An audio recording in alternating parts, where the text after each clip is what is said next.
I've always been drawn to the mysterious and the unexplained. So when I stumbled upon an antique shop hidden in the darkest corner of the town, I couldn't resist stepping inside. The air was heavy with dust and nostalgia as I browsed through a jumble of forgotten relics. And that's when I saw it, an ornate, silver-framed mirror. It was unlike any mirror I'd ever seen, the glass speckled with age, the frame adorned with intricate designs that seemed to writhe like serpents. The shopkeeper, a hunched old man with rheumy eyes, seemed reluctant to talk about the mirror. He muttered something about it being cursed, but my curiosity got the better of me. Ignoring his warnings, I bought the mirror and lugged it home. Night fell, and a storm raged outside. Alone in my dimly lit apartment, the mirror seemed to pulsate with an eerie energy. I caught a glimpse of my reflection, and my heart nearly stopped. My reflection was grinning, but I wasn't. Shivers crawled down my spine as I reached out to touch the glass. My fingertip made contact, and a shock coursed through me. Suddenly, the room felt colder, and the air grew heavy. My reflection's grin widened, its eyes boring into mine with malicious glee. I tried to turn away, but an unseen force held my gaze captive. My reflection's lips moved, but I heard no words. Panic surged within me as the mirror's surface began to ripple like water. The reflection extended its hand, beckoning me. With a trembling hand, I reached out, and my fingers brushed against the mirror's cold surface. I felt a jolt like electricity, and in an instant, I was pulled through. I tumbled into an alternate reality, one that mirrored my apartment, but everything was twisted and distorted. The storm outside had escalated into a frenzy, and flashes of lightning illuminated the room in eerie bursts.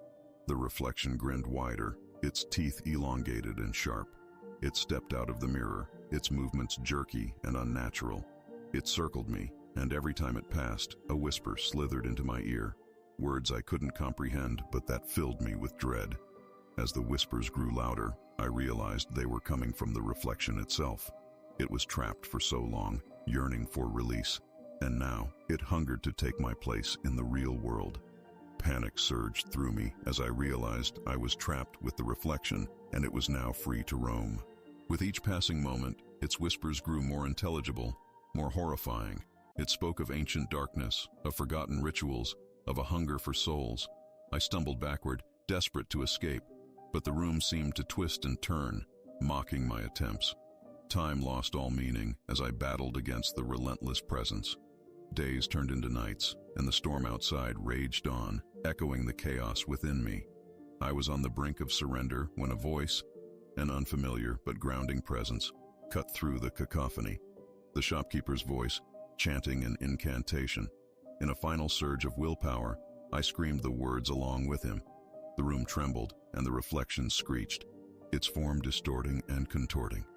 The mirror shattered, and darkness swallowed me whole. I awoke in my own bed, sunlight streaming through the windows. The mirror was whole, hanging innocently on the wall. Had it all been a dream? But as I stared at the mirror, I noticed something. The reflection was no longer grinning. Its expression was one of anguish, of desperation. To this day, I can't be sure if it was a dream or a nightmare turned real. The mirror still hangs there, whispering its secrets when no one's around.